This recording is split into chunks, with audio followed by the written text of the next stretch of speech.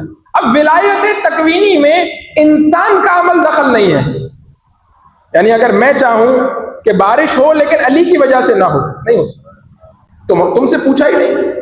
میں چاہوں کہ گندم زمین اگائے لیکن ان ذوات مقدسہ کی وجہ سے نہ اگائے، تم بھوکے مر جاؤ، لیکن زمین تو گندم انہی کے لیے اگائے گی، آسمان تو پانی انہی کے لیے برسائے گا، سورج تو انہی کے لیے نکلے گا۔ وہ اور بات ہے کہ سورج کی روشنی سے استفادہ سب کریں گے لیکن نکلے گا انسان کامل کے لیے۔ اب یہ انسان کامل کی بحث ہے، اور میں ریکمینڈ کروں گا خاص طور پر ہمارے جو جوان ہیں،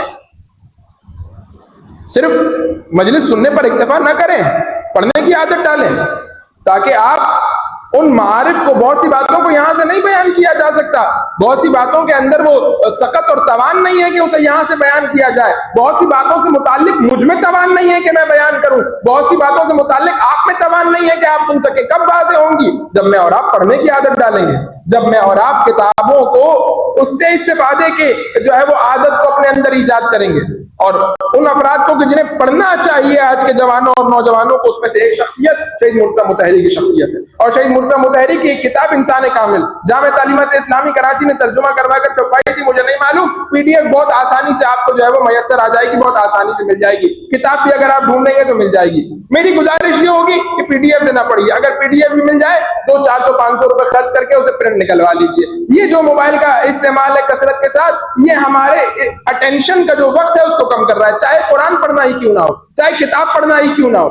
جتنا ہم اس سے جو ہے وہ چیزوں کو حاصل کریں گے، شارٹ ٹرم میموری میں باقی رہتا ہے، لانگ ٹرم میموری میں باقی نہیں رہتا۔ خدا شاہد ہے، خدا شاہد ہے، ہم مقابلہ کرتے ہیں حوزے کے اندر اپنا اور اپنے اساتید کا، ہمارے اساتید کے جنہوں نے کتابوں سے پڑھا ہے 10 سال بعد گزرنے کے بعد بتاتے ہیں فلاں کتاب میں فلاں جلد فلاں صفحے پر یہ روایت لکھی ہے، اور ہم نے کل پڑھی ہوتی ہے موبائل سے، اگلے دن یاد نہیں ہوتی کہ وہ روایت کیا تھی۔ کیوں؟ اس لیے کیونکہ جو آپ موبائل سے پڑھتے ہیں وہ آپ کی شارٹ ٹرم میموری میں باقی رہتا ہے، لانگ ٹرم میموری تک منتقل نہیں ہوتا۔ کتاب انسان کامل شہید مطہری کی ضرور پڑھیے، ایک ایسے مفہوم کو کہ جسے بیان کرنا بہت مشکل ہے، شہید مطہری نے بہت ہی آسان الفاظ میں، سلیس اور بہت ہی ایزی وے کے اندر اس میں جو ہے وہ بیان کیا ہے۔ تو یہ اس مجلس کے تبرک کے طور پر مجھ سے لے جائیے، اور جوان ضرور بضرور اس کتاب کا جو ہے وہ مطالعہ کریں۔ ولایت تکوینی کے مرحلے پر انسان کا اختیار نہیں ہے۔ کیا مطلب انسان کا اختیار نہیں؟ یعنی یہ معاملہ ہے خدا کی جانب سے نعمتوں کے نزول کا، خدا کی جانب سے جہان کی خلقت کا، خدا کی جانب سے جہان کو چلانے کے اسباب اور قوانین کو بنانے کا۔ اب ہر ایک میں تفصیل ہے، میں اس کی طرف نہیں جانا چاہتا، اس کے اندر تمہارا دخل نہیں ہے۔ تم اگر چاہو، مثال کے طور پر اگر میں چاہوں، یہ بالکل اسی طرح ہے جیسے میں چاہوں، میں نہیں مانتا کہ جو ہے نا وہ زمین کے اندر کشش ہونی چاہیے، میں چاہتا ہوں کہ آسمان کے اندر کشش ہو، گریوٹی کا قانون تبدیل ہو جائے، تو آپ کے چاہنے سے یہ ہونے والا بالکل اسی طرح جیسے میں کہوں کہ میں نہیں چاہتا کہ H2O سے پانی بنے، میں چاہتا ہوں H3O سے پانی بنے، واٹر کا کیمیکل فارمولا میں چینج کرنا چاہتا ہوں، کہ آپ کے چاہنے سے نہیں ہوگا۔ میں چاہتا ہوں سورج مشرق سے نہ نکلے مغرب سے نکلے، آپ کے چاہنے سے نہیں ہوگا۔ میں چاہتا ہوں 2 + 2 4 نہ ہو، 2 + 2 5 ہو جائے، آپ کے چاہنے سے نہیں ہوگا۔ جیسے یہ اللہ کے اٹل قوانین ہیں، ویسے یہ بھی اللہ ہی کا اٹل قانون ہے، ناقابل تبدیل اور تغییر ہے، کہ اس جہان میں جو کچھ بھی ہوگا وہ ان کے لیے ہوگا، تمہارے لیے قابل استفادہ قرار دیا جائے گا۔ اب یہ ولایت تکوینی کا مرحلہ۔ اب جب ولایت تشریعی کے مرحلے میں آتے ہیں، ولایت تشریعی کا تعلق ہے اختیار انسانی کے ساتھ۔ اب میں موضوع کو اگر آپ کے سامنے کھولنا شروع کروں تو 2 4 5 تقریروں کا موضوع یہیں سے کھل جائے گا۔ سورہ مبارکہ انسان، ابتدائی آیتیں، هل أتى على الإنسان حين من الدهر لم يكن شيئا مذكورا، کیا انسان پر ایسا زمانہ نہیں گزرا کہ جب وہ قابل ذکر نہیں تھا؟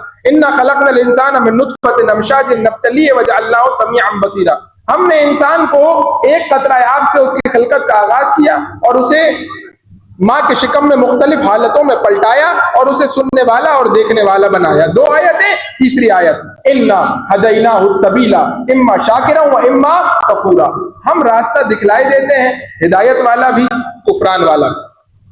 اب تمہاری مرضی ہے کہ تم چاہو تو ہدایت کے راستے پر آگے بڑھ جاؤ، چاہو تو کفران کے راستے پر آگے بڑھ جاؤ۔ اب یہاں پر شکر کے مقابلے پر ناشکری نہیں آیا، شکر کے مقابلے پر کفران آیا ہے۔ اس کی کیا وجہ ہے؟ یہ ایک الگ موضوع ہے، ویسے آپ کے سامنے بیان نہیں کرنا چاہتا کیونکہ میں آج گفتگو کو ایک مقام تک پہنچانا چاہتا ہوں۔ تو اما شاکرا و اما کفورا، ولایت تشریعی کا تعلق ہے اختیار انسان کے ساتھ۔ یعنی کیا مطلب اختیار انسان کے ساتھ؟ دیکھیے عزیزان گرامی قدر، یعنی ہمارا کام کیا ہے؟ ہمارا کام یہ ہے، دیکھیں کوئی چیز بازار میں آتی ہے نا، ایک بندہ ہے کہ جس نے خالص چیز کی دکان کھولی، ایک دوسرا بندہ ہے کہ جس نے اسی کے سامنے ناخالص چیز کی دکان کھولی۔ اب جس نے خالص چیز کی دکان کھولی ہے، اس کا کیا کام ہے؟ کا زیادہ سے زیادہ یہ ہے کہ یہ لوگوں کو بتا سکتا ہے کہ میرے پاس خالص ہے۔ اس کا طریقہ یہ نہیں ہے کہ یہ لوگوں کو زبردستی کہے کہ نہیں بھائی شہد میری ہی دکان سے خریدو۔ بھائی لوگوں کی مرضی ہے، اختیار ہے۔ اگر کوئی جان بوجھ کر، جانتے بوجھتے ہوئے، علم ہونے کے باوجود ناخالص جا کر کے خریدنا چاہتا ہے تو جا کر خریدے، زبردستی نہیں ہے، کسی کے ساتھ جو ہے وہ جبر نہیں کیا جا سکتا۔ یہی مرحلہ ہے ولایت تشریع کا۔ پروردگار نے بتا دیا ہماری طرف سے اگر دین چاہیے تو یہاں سے ملے گا، لیکن ہم تمہیں زبردستی نہیں کریں گے کہ یہیں سے جا کر کے لو۔ اگر تم جانتے بوجھتے علم کے ہوتے ہوئے، تم شعور اور فہم اور ادراک کے ہوتے ہوئے کہیں اور سے جا کر کے خریدنا چاہتے ہو تو جاؤ، جا کر کے لو۔ ہم تمہیں مجبور نہیں کریں گے، تمہارے اختیار کو سلب نہیں کریں گے۔ کیوں؟ اب ایک ایک مرحلے پر جو ہے وہ ایک ایک گھنٹے کی گفتگو ہے جسے میں بہت تیزی سے چھوڑتا ہوا جا رہا ہوں، کیونکہ اختیار کا تعلق ہے امتحان کے ساتھ۔ اختیار انسانی امتحان کا لازمہ ہے، یعنی اگر اختیار لے لیا جائے تو امتحان باقی نہیں رہے گا۔ بالکل اسی طرح ہے جیسے ایک امتحانی کمرے میں بچوں کو بٹھایا جائے اور کہا جائے بیٹا تم نے جواب وہی لکھنا ہے جو ہم بتا رہے ہیں۔ کہا کہ پھر امتحان نہیں ہوا۔ کہا کیوں؟ لکھ تو امتحانی پرچے پر رہے ہو۔ کہا اگر امتحان میں جبر آ جائے تو امتحان نہیں رہتا۔ امتحان کی اصل یہ ہے کہ امتحان میں اختیار کو باقی رکھا جائے، ہر ایک اپنے اپنے فہم اور شعور و ادراک کے مطابق لکھے تاکہ پتہ چلے کون سعادت کے راستے پر چلنے والا ہے، کون شقاوت کے راستے کا راہی ہے، کون کامیابی کی طرف آگے بڑھ رہا ہے، کون زوال کی طرف آگے بڑھ رہا ہے، کون کمال کی طرف آگے بڑھ رہا ہے۔ کیسے پتہ چلے گا؟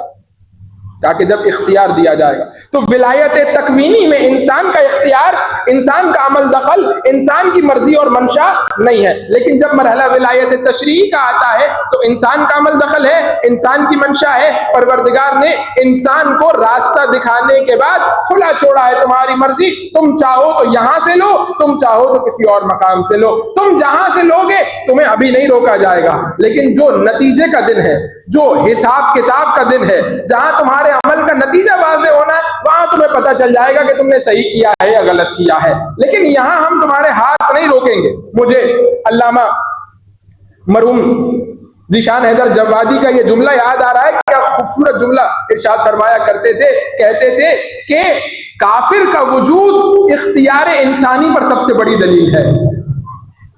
آپ توجہ فرمائیے، عجیب جملہ ہے، بہت ہی عمیق جملہ ہے کہ اختیار انسانی پر سب سے بڑی دلیل کیا ہے کہ اللہ نے کافر کے وجود کو اپنی زمین پر برداشت کیا ہوا ہے۔ زمین اللہ کی زمین ہے، جو کھا رہا ہے وہ اللہ کا اگایا ہوا ہے، جو پی رہا ہے وہ اللہ کا بھیجا ہوا ہے، نعمتیں اللہ کی ہیں، جو کچھ استفادہ کر رہا ہے جہان میں سب اس کا دیا ہوا ہے، لیکن اس کے وجود کو اس سے نہیں چھینا۔ کیوں؟ کیونکہ یہ دارالامتحان ہے اور دارالامتحان میں سب کو مساوی دیا جاتا ہے تاکہ کل صبح کوئی یہ نہ کہہ سکے کہ ہمیں مساوی نہیں دیا گیا تھا، اگر مل جاتا تو یہ کر لیتے۔ آپ دیکھیے نا، اسی لیے اب بات یہاں تک آ گئی ہے تو یہ نکتہ بھی آپ سنتے ہوئے چلیے۔ خندق کا میدان ہے، اب بارہا آپ کا سنا ہوا جملہ ہے اور بارہا آپ کا سنا ہوا واقعہ ہے، میں مکمل واقعے کو تکرار کرنا نہیں چاہتا، لیکن صرف ایک بات بیان کرتا ہوا آگے بڑھنا چاہتا ہوں۔ عمر ابن عبدود خندق پھلانگ کر کے آ گیا۔ اب توجہ فرمائیے کہ گفتگو کیا چل رہی ہے، اختیار انسانی۔ خندق پھلانگ کر کے آ گیا اور آنے کے بعد نیزہ اٹھایا، رسول اللہ کے خیمے پر نیزہ مارا اور کہا کہ ہاں مسلمانوں، تم کہتے ہو نا کہ مار دیں گے تو جنت میں چلے جائیں گے، مر جائیں گے تو بھی جنت میں چلے جائیں گے، تو تم نے اپنے نزدیک یہ تھیوری بنائی ہوئی ہے کہ تم نے اپنے نزدیک ون ون سچویشن بنائی ہوئی ہے، مار دیں تب بھی جیت گئے، مر جائیں تب بھی جیت گئے، تو آ جاؤ، پھر ڈرتے کیوں؟ یا مجھے مار کے جنت لے لو یا خود مر کے جنت لے لو۔ اب آپ دیکھیں کہ کیا گفتگو کر رہا ہے، کہاں کھڑے ہو کر؟ رسول اللہ کے خیمے کے دروازے پر کھڑے ہو کر اپنے نیزے سے رسول اللہ کے خیمے کے پردے کو چاک کر کے رسول اللہ نے کہا کوئی ہے کہ جو اس جانور کا، اس حیوان کا، اس پست کا جواب دے؟ اب سب بیٹھے ہوئے ہیں، مورخ نے لکھا سر ایسے جھکے ہوئے تھے کہ طیر پرندہ سر پر بیٹھ جائے تو نہ اڑے، یعنی کوئی جنبش نہیں تھی، کوئی حرکت نہیں تھی، سر جھکے ہوئے تھے ایسے زمین کی طرف۔ رسول اللہ نے کہا ہے کوئی جو جواب دے؟ امیر المومنین کھڑے ہوئے، اب میں مکمل واقعے کو نہیں دہرانا چاہتا، امیر المومنین کھڑے، یا رسول اللہ، ابو طالب کا بیٹا جواب دے، کہا کہ علی بیٹھ جاؤ۔ دوبارہ پوچھا ہے کوئی جو جا کر کے ایسے جواب دے؟ پھر علی کھڑے ہوئے، یا رسول اللہ میں جانا چاہتا ہوں، کہا نہیں بیٹھ جاؤ۔ یا رسول اللہ دروازے تک آ گیا ہے، اندر آنے والا ہے، پکار رہا ہے، بلا رہا ہے، اسلام کی عزت کا معاملہ ہے، جلدی بھیجیے اگر جانے والا راضی ہے، بار بار کیوں بٹھا رہے ہیں؟ رسول اللہ کا جواب یہ ہوگا کہ میں بار بار علی کو اس لیے بٹھا رہا ہوں تاکہ کل کوئی یہ نہ کہہ سکے کہ ہم تو کھڑے ہونے ہی والے تھے کہ علی کھڑے ہو گئے۔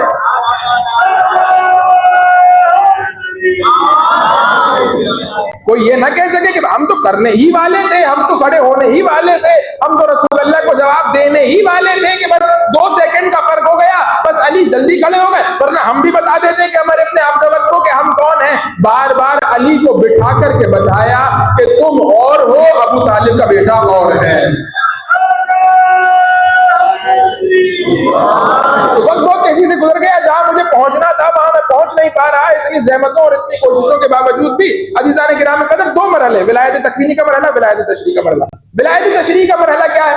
اگر تم چاہو گے تو تمہیں ملے گا، نہیں چاہو گے تو نہیں ملے گا۔ اللہ کی نعمتیں بھی اسی طرح سے، اللہ کی رحمت بھی اسی طرح سے، بہت سے مفاہیم اسی طرح سے، نعمت بھی اسی طرح سے۔ بعض نعمتیں اللہ نے مساوی طور پر تقسیم کر دی۔ بھئی سانس لینے کی نعمت تو مسلمان ہو، کافر ہو، مانتے ہو، نہیں مانتے ہو، ملحد ہو، ایتھسٹ ہو، جو بھی ہو، سانس لینے کی نعمت تمہیں دیں گے، دل دھڑکنے کی نعمت تمہیں دیں گے، دیکھنے کی نعمت تمہیں دیں گے، عقل و شعور کی نعمت تمہیں دیں گے۔ کچھ نعمتیں اللہ کی بلٹن سب کو دی ہوئی ہیں، اور کچھ نعمتیں کیا ہیں؟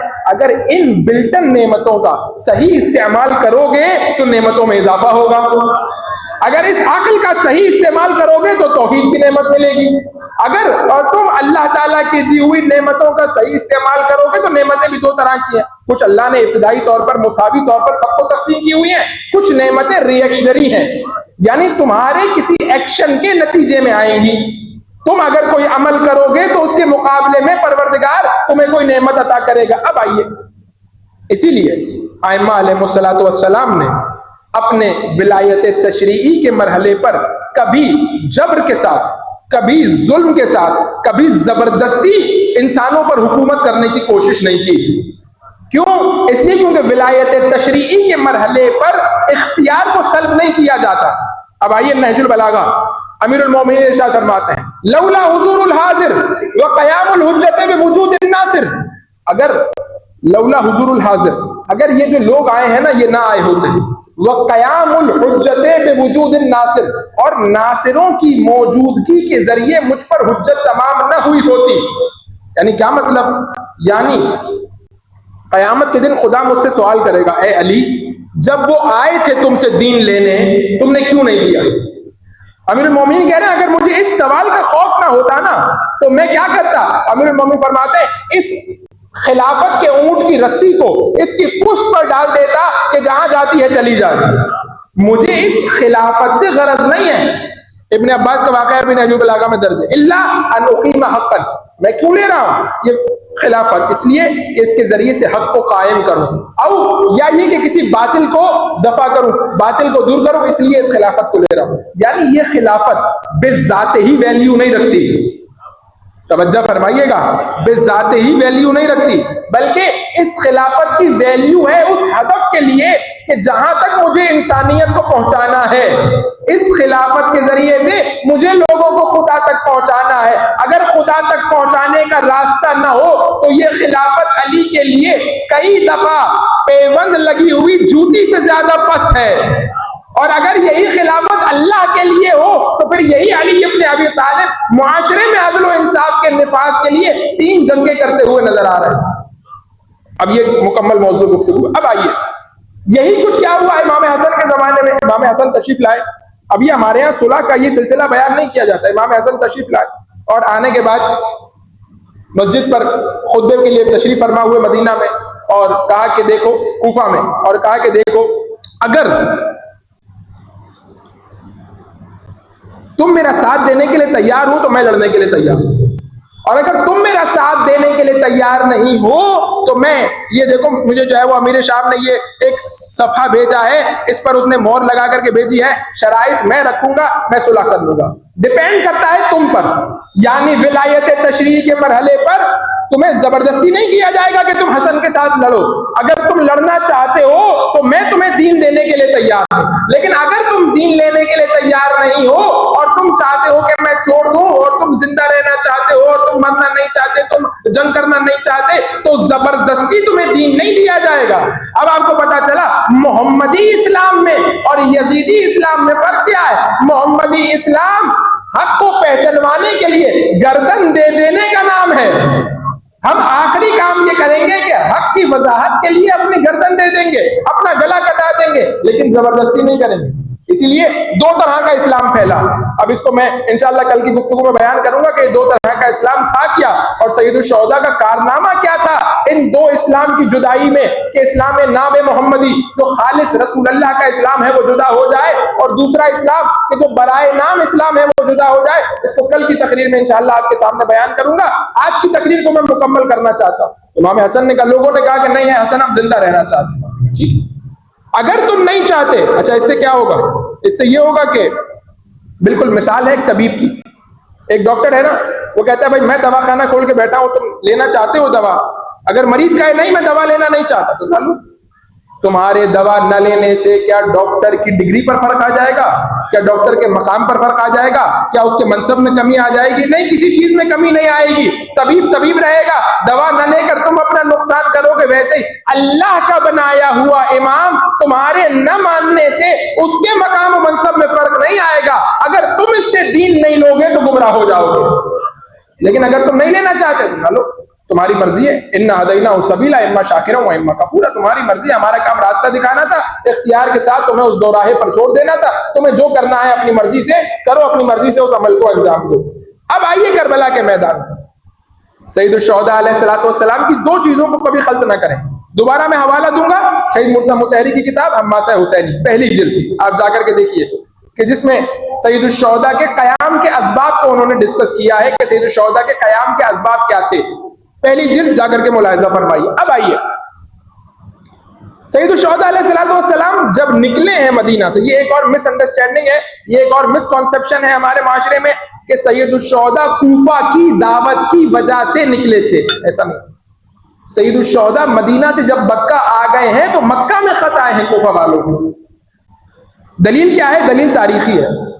رجب کے آخری عشرے میں امیر شام اس دنیا سے جاتا ہے، 22 رجب ہمارے یہاں مشہور ہے، کچھ نے 2 دن زیادہ لکھے، کچھ نے 2 دن کم لکھے، لیکن تقریباً رجب کے آخری عشرے کی بات ہے۔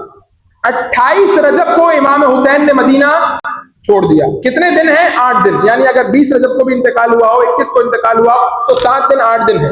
اب یہ تاریخی آپ دلیل سنیے گا، 7-8 دن میں ممکن نہیں ہے کہ اس کے وفات کی خبر شام سے کوفہ پہنچے، کوفہ میں میٹنگز ہو جائیں، خط لکھے جائیں اور وہ خط سارے کے سارے کوفہ سے مدینہ آ جائیں۔ یہ پاسبل نہیں ہے، ناممکن ہے کہ 7-8 دنوں میں اتنا سب کچھ ہو جائے۔ کیوں؟ کیونکہ وہاں پر مسافرت تھی، ایک جو ہے وہ ایک سفر تھا، ایک ڈسٹنس تھا۔ اسی لیے آپ دیکھیں کہ مدینہ خبر کب آئی ہے؟ 26-27 رجب کو خبر آئی ہے۔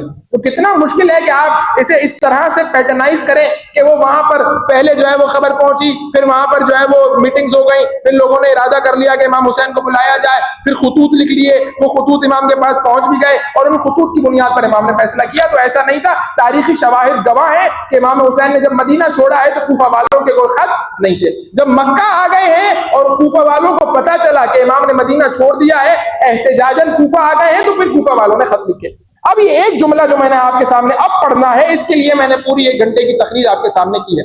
کوفہ والوں نے خط میں بہت سے جملے لکھے، ان جملوں میں ایک جملے کو امام حسین نے پکڑ لیا، امام حسین نے منتخب کر لیا، امام حسین نے لے لیا، اور اس جملے کو امام حسین نے، کوفہ والوں کا جملہ تھا، امام کا جملہ نہیں تھا، جملہ کوفہ والوں کا تھا جو انہوں نے خط میں لکھا تھا۔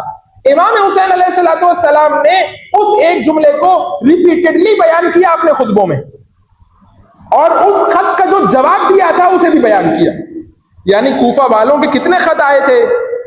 جب ہور کے لشکر سے ملاقات ہوئی، امام نے ظہر اور عصر کے درمیان ملاقات کی، ظہر کی نماز پڑھنے کے بعد امام نے حکم دیا کہ جاؤ وہ خطوط لے کر کے آؤ جو ان لوگوں نے مجھے لکھے تھے۔ تاریخ نے لکھا کہ جب امام نے وہ خط خالی کیے تو بوری بھر کے خط تھے، بعض نے کہا ایک بوری، بعض نے کہا 2 بوریاں خط امام نے خالی کیے کہ یہ تمہارے لکھے ہوئے خط تھے۔ اب آپ سوچیے اتنے خطوط میں کتنی باتیں ہوں گی، لیکن امام نے ان سب باتوں میں سے صرف اس ایک بات کا انتخاب کیا۔ وہ بات کیا ہے؟ وہی ولایت تشریح کا مرحلہ ہے جسے میں 1 گھنٹے سے آپ کے سامنے بیان کرنے کی اور واضح کرنے کی کوشش کر رہا ہوں کہ تم اگر مجھ سے دین لینا چاہ رہے ہو تو میں آؤں گا، اگر مجھ سے دنیا لینا چاہ رہے ہو تو میں نہیں آؤں گا۔ اب آپ اس مرحلے کو سمجھیے، اور امام کا جو کوفہ والوں کا جملہ ہے وہ جواب میں امام کا جو بات ہے وہ سن لیجئے۔ میں گفتگو کو ختم کر لوں گا، مجھے اندازہ ہے کہ آج کی گفتگو طولانی ہو گئی، لیکن میں مقدمات میں ایسا پھنس گیا کہ گفتگو کو ختم نہیں کر سکا، معذرت خواہ ہوں۔ انشاءاللہ 2-4-5 منٹ کے اندر گفتگو کو سمیٹ لوں گا۔ ایک دفعہ صلوات پڑھیے محمد و آل محمد۔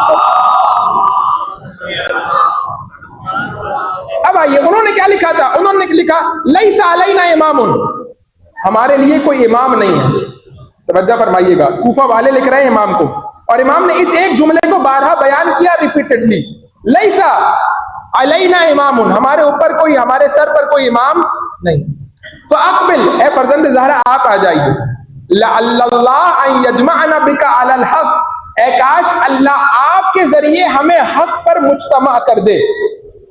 یہ جملہ تھا، اس جملے کا مطلب کیا ہے کہ ہم آپ کے دروازے سے دین لینا چاہتے ہیں۔ اور میں نے آپ کی خدمت میں عرض کیا اگر لوگ حاضر ہوں کسی جگہ پر امام سے دین لینے کے لیے تو اللہ کی جانب سے امام پر یہ ذمہ داری عائد ہو جاتی ہے کہ اگر لوگ لینا چاہ رہے ہیں تو تم دو گے، اگر لوگ لینا چاہ رہے ہیں تو تم انہیں جو ہے وہ دین دو گے۔ کیوں؟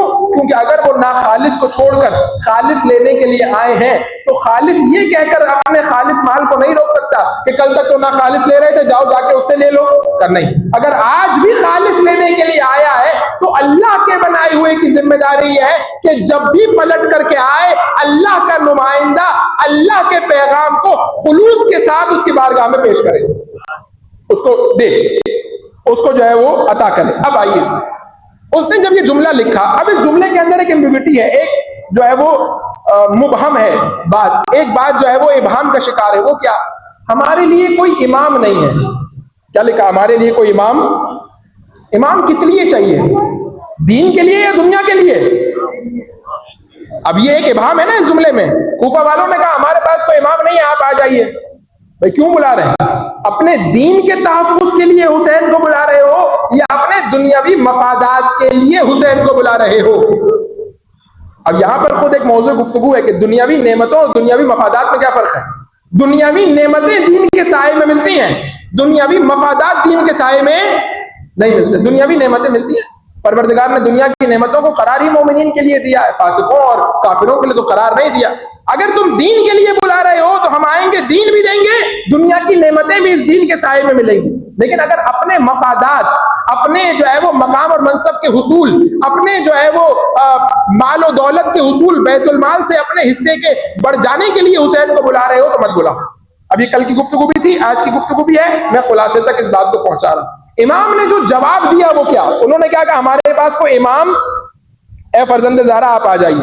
اب یہاں پر ایک ابہام کیا ہے کہ جو بلا رہے ہیں اپنے دین کے لیے بلا رہے ہیں یا اپنی دنیا کے لیے بلا رہے ہیں؟ امام نے جو جواب دیا وہ بہت خوبصورت جواب ہے، اور امام نے جواب میں واضح کیا کہ اگر امام سے مراد تمہاری وہ ہے جو میری مراد ہے تو میں آؤں گا، اور اگر امام سے تمہاری مراد کچھ اور ہے تو میں نہیں آؤں گا۔ کیا جواب دیا امام علیہ السلام نے؟ امام نے فرمایا مل امام، امام نہیں ہے الا مگر وہ الحاکم بالکتاب، کہ جو کتاب کے مطابق حکم کرے۔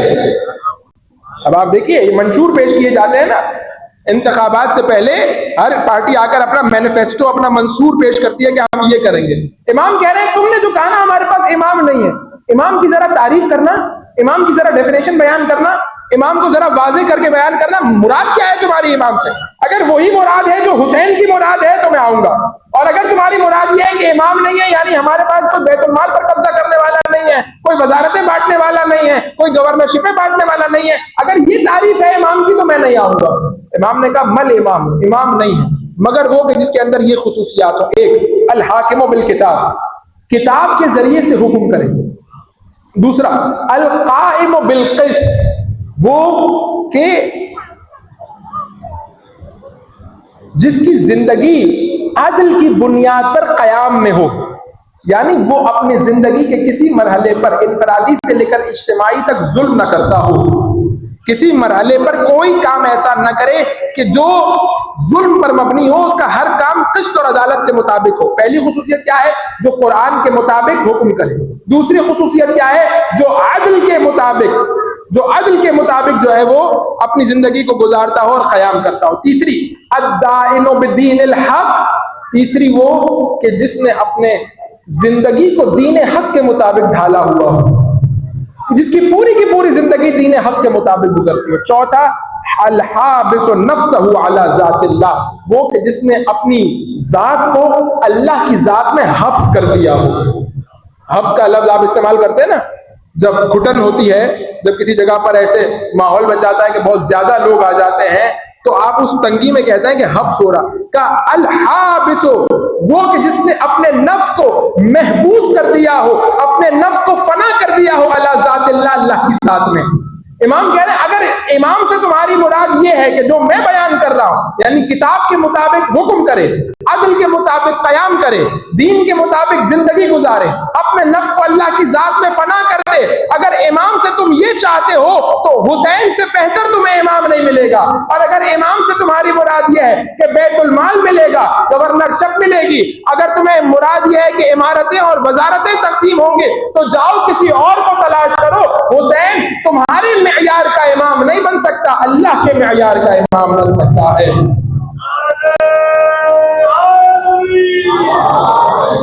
تو اس مرحلے پر امام نے واضح کیا کہ اگر تمہاری مراد اس طرح کا امام ہے تو پھر میں آؤں گا۔ عزیزان گرامی، اور پھر نتیجہ کیا ہوا کہ جب امام تشریف لے گئے اور پھر وہ جو سارے وقائع پیش آئے جو آپ نے بارہا سن رکھے ہیں کوفے میں، تو پھر نتیجہ کیا ہوا؟ نتیجہ یہ ہوا کہ فرزند فاطمہ کربلا کے میدان میں اکیلا رہ گیا۔ چونکہ بلانے والے امام اس معنی میں نہیں بلا رہے تھے جس معنی میں حسین جا رہے تھے۔ نتیجہ کیا نکلا؟ نتیجہ یہ نکلا کہ فرزند فاطمہ کو اکیلا چھوڑ دیا۔ جب آخری رخصت کو حسین آئے اور رخصت کر کے اپنے خیمے سے باہر نکلے، گھوڑے پر سوار ہونا چاہتے تھے، ایک چھوٹی بچی نے راستہ روک لیا۔ 4 سالہ بچی نے راستہ روک لیا۔ جانتے ہیں کیا کہا؟ کہ بابا آخری بار مجھے گود میں اٹھا لو، مجھے پیار کر لو۔ حسین نے گود میں اٹھایا، آغوش میں لیا، پیار کیا۔ ایک دفعہ سکینہ نے رونا شروع کیا۔ اب تک جو رو رہا تھا حسین اس کو چپ نہیں کروا رہے تھے۔ جی بھر کے رو لو زینب، جی بھر کے رو لو بہن ام کلثوم، بیویوں سے کہا جی بھر کے گریا کر لو۔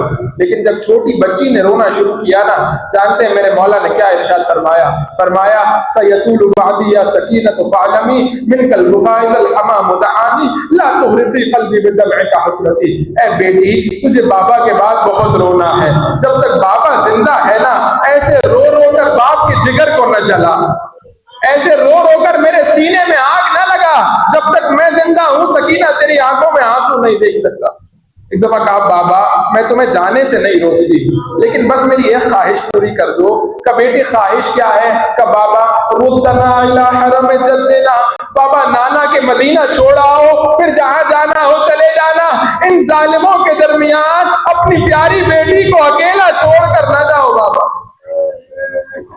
اس بچی پر ظلم و ستم روا رکھے گئے۔ اس بچی کو جب اونٹ پر بٹھایا گیا، تاریخ نے لکھا کہ جب کئی بار یہ واقعہ پیش آیا کہ یہ بچی اپنے آپ کو پشت پر سنبھال نہ سکی اونٹ کے، تو اس کے بعد حکم دیا گیا اس کے زانوؤں کو رسیوں کے ساتھ اونٹ سے باندھ دیا جائے، اس کے زانوؤں کو اونٹ کے ساتھ رسیوں سے باندھ دیا جائے۔ میرا مولا زیارت ناہیہ میں ارشاد فرماتا ہے، امام زمانہ ارشاد فرماتے ہیں میرا سلام ہو ان رخساروں پر جس کی رنگت کربلا سے کوفہ اور کوفہ سے شام تبدیل ہوتی رہی۔ جب سکینہ کربلا سے چلی تھی نا، رخساروں کی رنگت کچھ اور تھی، لیکن اتنے تماچے لگے کہ کربلا سے کوفہ اور کوفہ سے شام میری شہزادی کے رخساروں کی رنگت تبدیل ہوتی۔ ایک دفعہ شام کے زندان میں رونے کی آوازیں بلند ہوئی، گریا اور بکا کی آوازیں بلند ہوئی۔ یزید کے کانوں تک آواز پہنچی، آرام میں خلل آیا۔ کون رو رہا ہے؟ کہ حسین کی 4 سالہ یتیمہ رو رہی ہے۔ کیا ہوا ہے؟ کہ خواب میں بابا کو دیکھا ہے، جب سے نیند سے اٹھی ہے بابا بابا پکار رہی